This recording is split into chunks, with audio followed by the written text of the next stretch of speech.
Hello guys and welcome to our channel. Today I will show you how you can take a bird shot photos in the Samsung Galaxy S23 Ultra. So at the start, open the camera app, then go to the settings and tap on the swipe shutter button too. Now select the take bird shot or keep it selected and go back to the camera.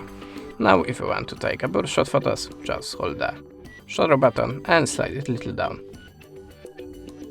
How you can see, we took 17 photos, and if you want to choose the best one from this bird shot, tap on this little icon and select your favorite photos. If you are ready, click here and you can delete all unselected pictures or not. Now just tap on the saved and that's it. Thanks for the watching, leave us a subscribe or a comment, and goodbye.